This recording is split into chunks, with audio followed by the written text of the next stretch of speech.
Bungkusan itu dilempar oleh orang tak dikenal dari luar pagar kantor Tempo di Jalan Palmerah Barat, Jakarta Selatan pada Sabtu dini hari 22 Maret 2025. Bentuknya berupa kotak berbalut kertas kado bermotif mawar merah.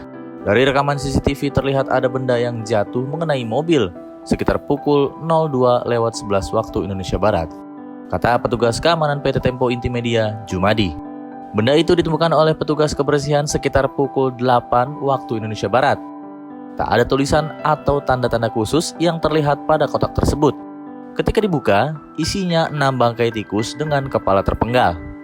Sebelumnya, pada Rabu 19 Maret 2025, kantor redaksi Tempo juga menerima paket berisi kepala babi tanpa telinga.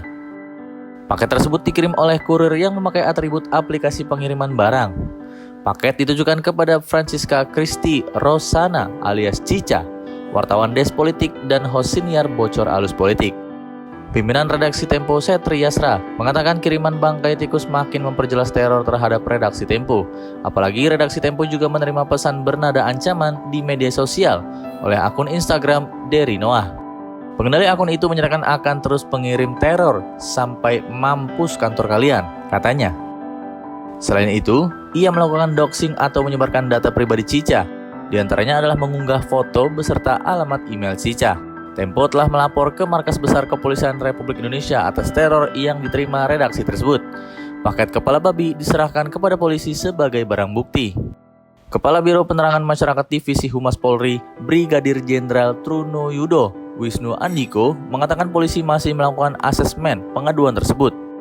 Jumat 21 Maret 2025.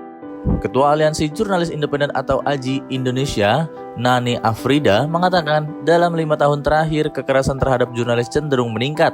Bentuknya beragam, dari teror dan intimidasi hingga kekerasan secara fisik. Namun hingga saat ini nyaris tidak ada kasus yang pernah diusut secara tuntas. Data Aliansi Jurnalis Independen Indonesia menunjukkan kekerasan dan serangan terhadap jurnalis masih terus terjadi.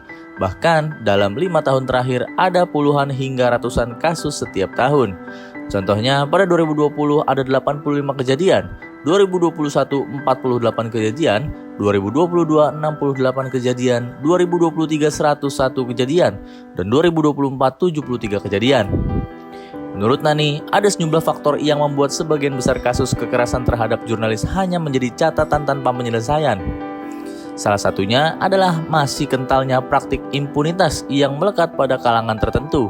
Sabtu 22 Maret 2025. Pekerja pers memang dilindungi oleh Undang-Undang Nomor 40 Tahun 1999 tentang pers ketika menjalankan kerja jurnalistik. Namun penerapan di lapangan belum sesuai dengan aturan. Dengan demikian, nota kesepahaman yang dibuat Dewan Pers dan Kepolisian kerap tidak bermakna karena tak semua aparat keamanan mengerti tentang aturan ini. Dalam beberapa kasus, kata Nani, perusahaan media juga tak memberikan dukungan atau pendampingan kepada jurnalis yang menjadi korban kekerasan. Pengamat kepolisian dari Institute for Security and Strategic Studies, Bambang Rukminto, berpendapat bila ada kemauan, sebenarnya tidak sulit bagi kepolisian untuk mengusut setiap kekerasan terhadap jurnalis. Begitu juga dengan insiden teror terhadap redaksi Tempo saat ini. Apabila polisi tidak bisa menuntaskan teror ini, kata Bambang, justru akan memunculkan spekulasi yang jelas tidak menguntungkan institusi kepolisian. Direktur Pusat Studi Hak Asasi Manusia Universitas Islam Indonesia, Eko Riyadi, mengatakan pengiriman kepala babi dan bangkai tikus kepada Tempo adalah bentuk ancaman terhadap kebebasan berekspresi. Padahal, kebebasan berekspresi menjadi basis paling fundamental bagi demokrasi dan rule of law. Karena itu, kata Eko, bila kasus semacam ini tak diselesaikan oleh negara, berarti negara telah mengabaikan kewajiban melindungi warga negara. Tak berlebihan jika publik berasumsi pejabat pemerintah terlibat, baik langsung atau tidak langsung, atas intimidasi terhadap pers.